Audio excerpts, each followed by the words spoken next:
So sa Proverbs 15,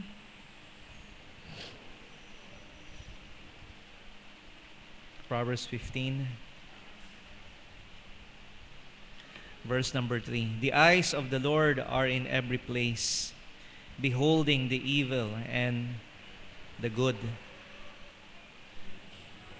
So sabi po ni Webster, I believe Daniel Webster, nung meron po nagtanong sa kanya, what is the most serious thought that has entered your mind? Of course, Webster, being a very intelligent person,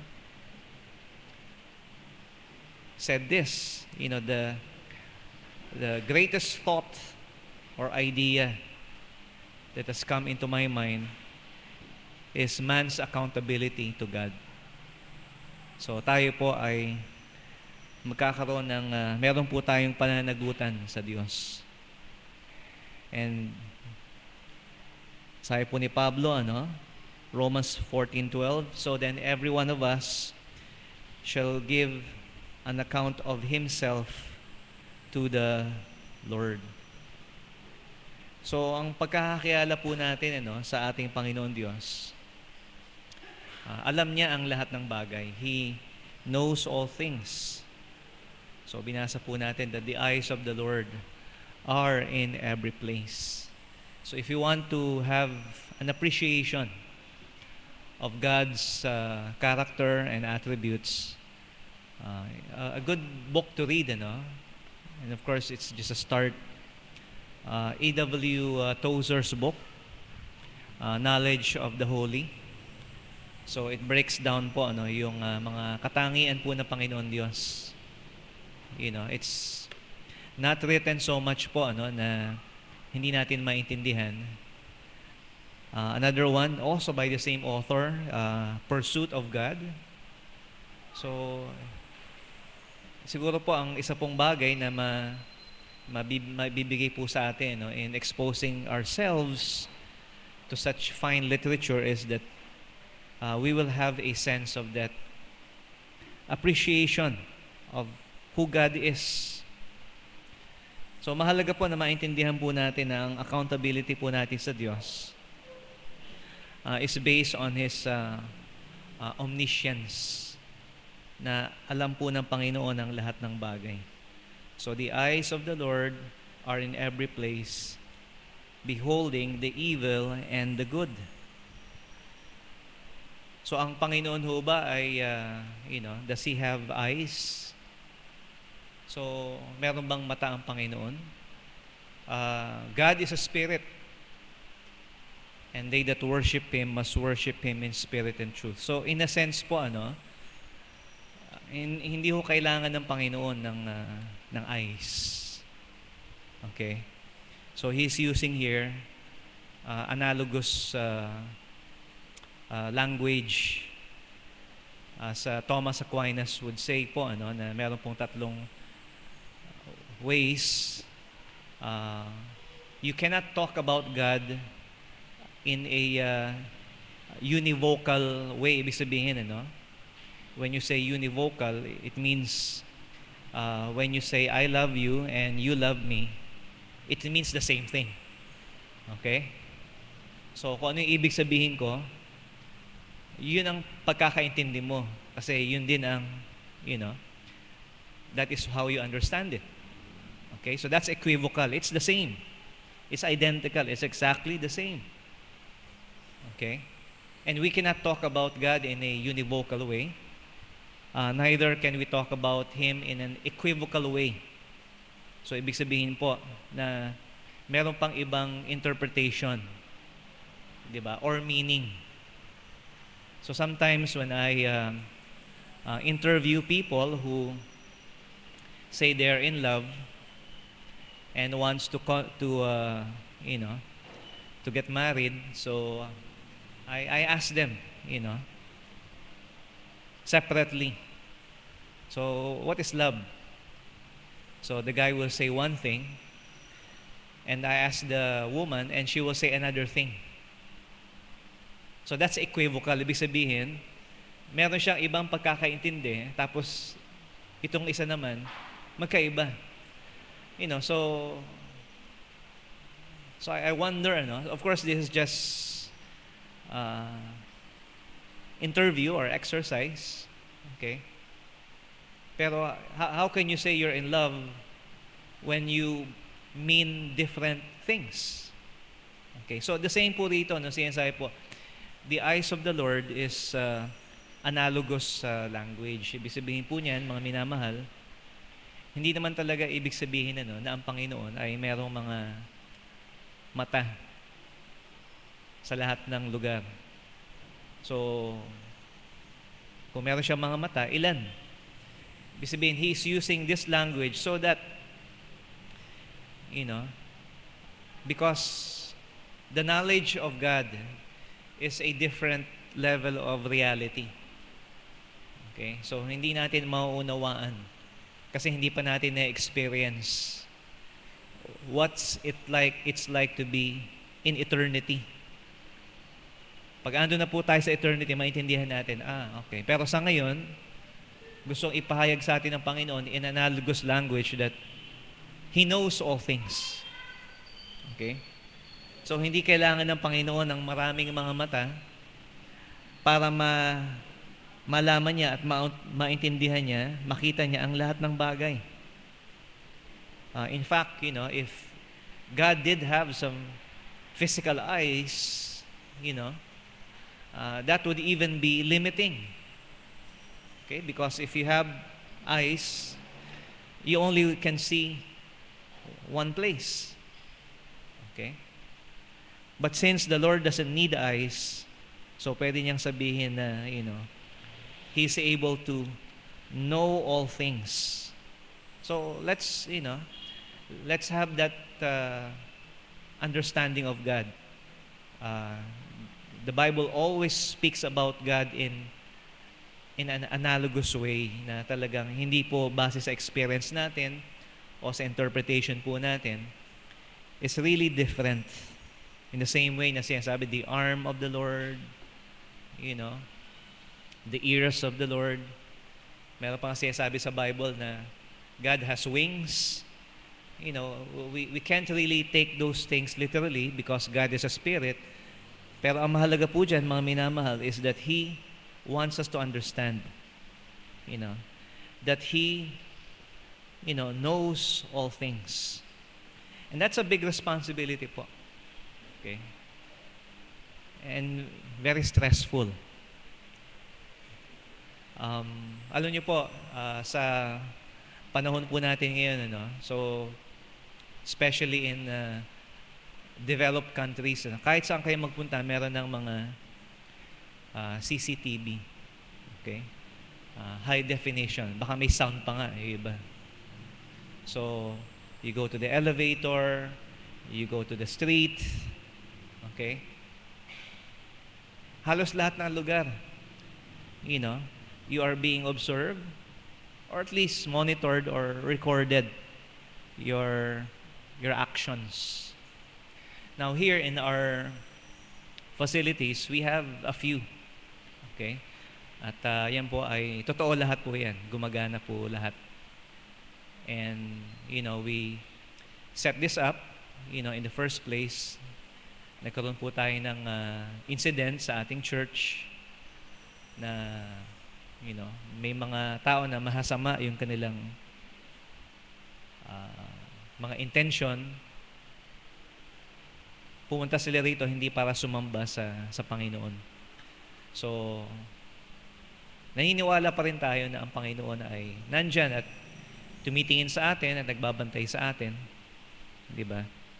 At the same time also, we have a school and somehow it helps us in our compliance with the anti-bullying policy of the department. Okay?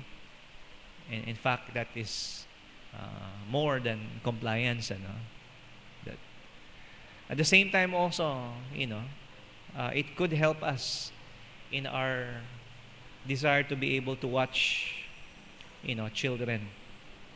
in our school. Alam niyo po napakahalaga po na maituro po natin sa mga anak po natin to have this sense of accountability. Not just to us, not just when somebody is observing, not just when the teacher is around, but when they know that God knows what's happening.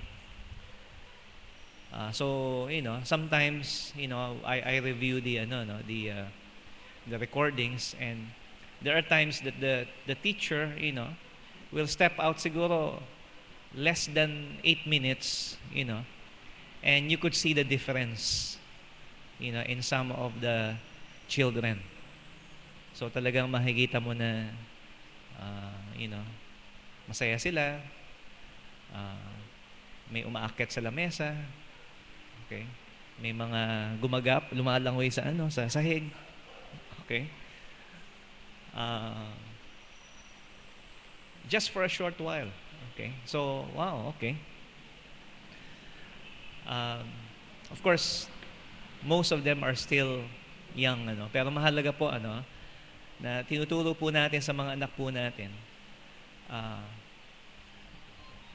Kahit walang nakatingin sa iyo, kahit walang tao, God knows, okay, what you are doing. And honesty and cheating ought not to be a problem. So kaya nga po bagamat that is there for us, that those devices, it's a very stressful responsibility na tingnan mo o malaman mo lahat. Ano na ho mangyayari sa buhay natin kung lahat ng bagay tinitingnan natin, binabantayan natin? Hindi na ho natin maaring bantayan habang panahon.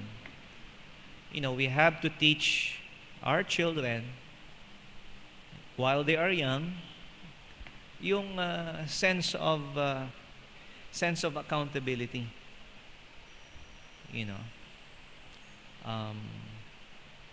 To the Lord.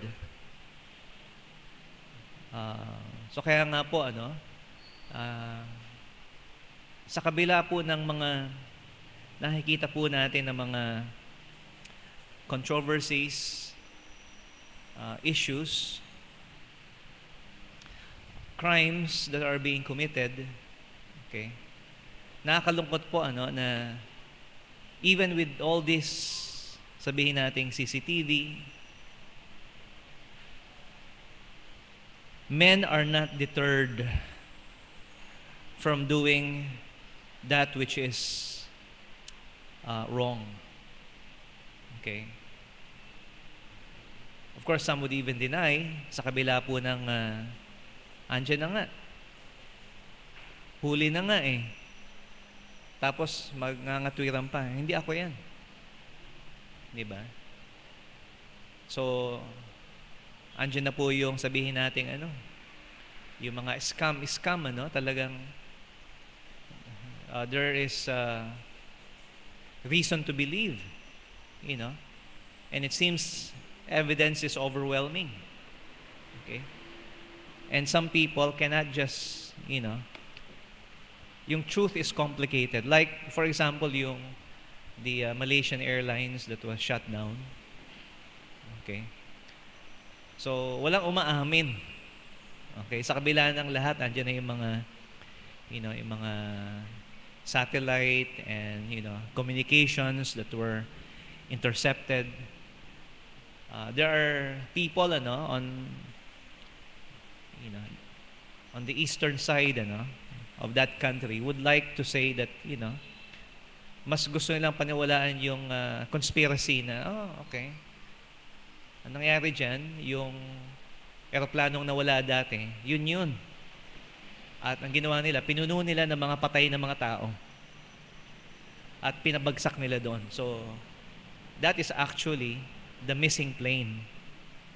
So, this is a conspiracy by the West.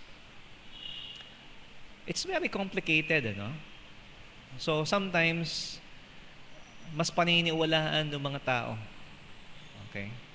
Yung bagay na sabihin natin mas mahirap paniwalaan when however truth is more simple. Pero yun nga po, no, even if there is even overwhelming evidence, okay, people don't care about it. Okay? And maging sila po mismo through the social media, they show everything that they do, they say, they did. Okay?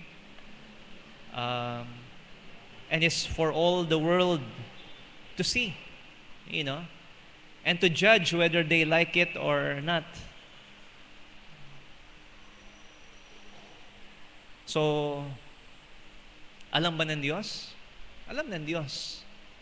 Okay? Hindi na kailangan i-google ng Panginoon, di ba? Kung ano yung dapat niyang malaman. He already knows what we did. Okay?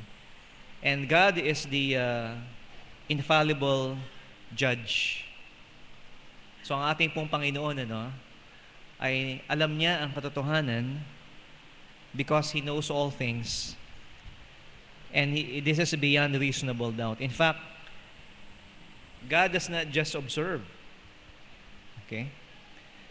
Going back to Proverbs, Proverbs has other things to say about the eyes of the Lord. Sinasabi po dito, for the ways of man are before the eyes of the Lord. 5:21, sorry. Proverbs 5:20. The ways of men, are before the eyes of the Lord, and He pondereth all His goings. Chapter 16, verse 2. So ano po sabi po doon kanina? He pondereth all His goings.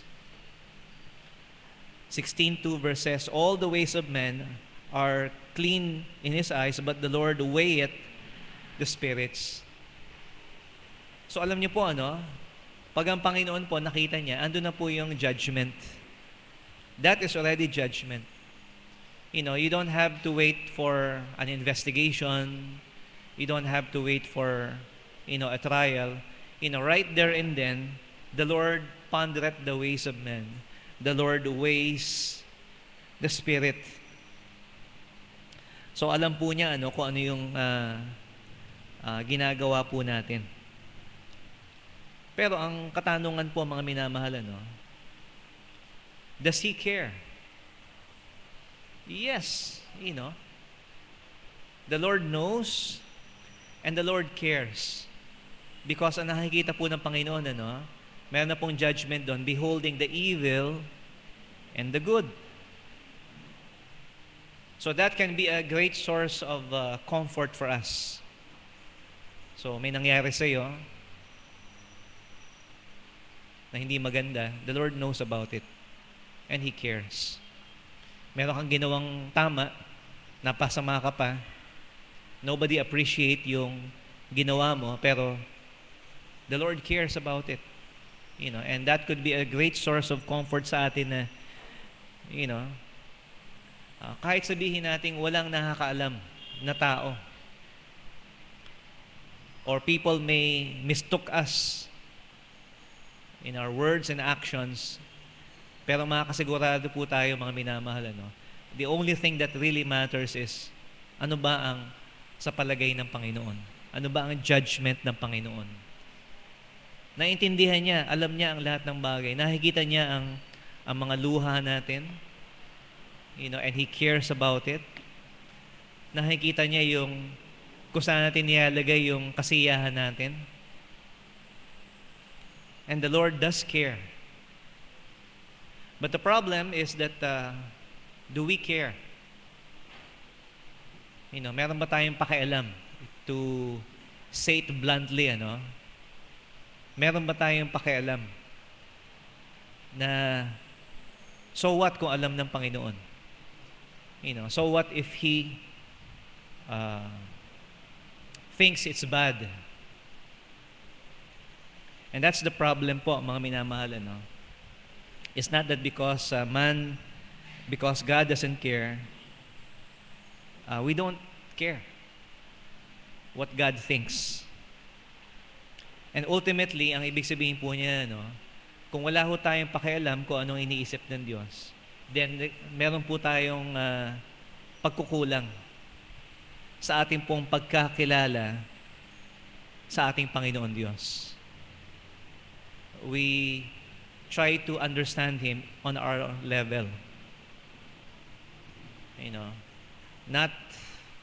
we should not try to understand God, in a univocal or equivocal way, but mas mataas po, mga minamahal. Okay? Ang kaalaman at pagkakakilala ng ating Panginoon Diyos sa atin. So therefore, our accountability before God is really much greater.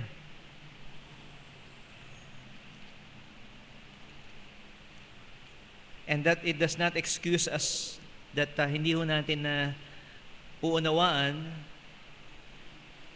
o nahalaman kung sino po ang ating Panginoon Diyos. Proverbs 22:12 says, "The eyes of the Lord preserve knowledge, and He overthroweth the words of the transgressor." So hindi ho tayo pwedeng magsalita ng anumang bagay o mag-isip ng anumang bagay na laban sa ating Panginoon Diyos. The Lord will hold us in utter contempt. Okay? Because He is our judge. Kilalanin naman natin siya, o hindi. Yung kanya pong authority sa atin. Someday we are going to look to the Lord in all His glory, in all His majesty. And malalaman po natin that not only He knows everything that we do. Okay? At hindi ho dahil alam niya, magkakaroon tayo ng sense of embarrassment. Okay?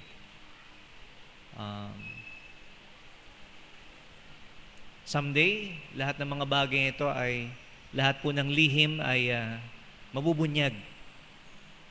Okay? Saan ko ba narinig yun? So, wala akong sikreto ang maitatago. At kung ang problema nyo, iniisip nyo na, ano iisipin ng mga tao? Exactly, that's our problem. Okay? Na kung pagdating ng araw, mahahayag ito, mahihiya tayo doon sa mga tao. Pero hindi ho ba tayo concerned sa kung anong iniisip sa atin ng Panginoon? When we do things that is against His nature, against His will, okay? He is right there. Not only does He know, but He is omnipresent. He is right there. Especially for the believer. Sabi niya, "I will never leave you, nor forsake you." Okay?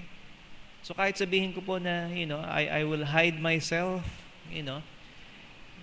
kasama ko ang Panginoon kahit saan ako pumunta. Pero hindi po lamang yun, ang pinapahalagahan po natin, mga minamahal, kung hindi mahalaga po na maisip po natin palagi, that we are accountable. Of course, in a sense, we are accountable for each other. Kaya nga meron nilagay na Panginoon ng pamilya, merong mga asawa, husband, wife, merong mga parents, and God has placed that accountability, in that structure sa society po natin. Meron tayong mga teachers, in the church, as a society, we are accountable to each other. Okay? So we are concerned about yung kalagayan po ng isa't isa. Okay? Pero kung sabihin po natin, na makatakas po tayo sa pag-iisip O even, isip natin, hindi concerned sa atin yung mga tao. Okay? Because it's not possible, even for all people to care about one person. Sometimes I wish I know everything that's going on sa buhay po ninyo. Is that my business? In a sense, it is.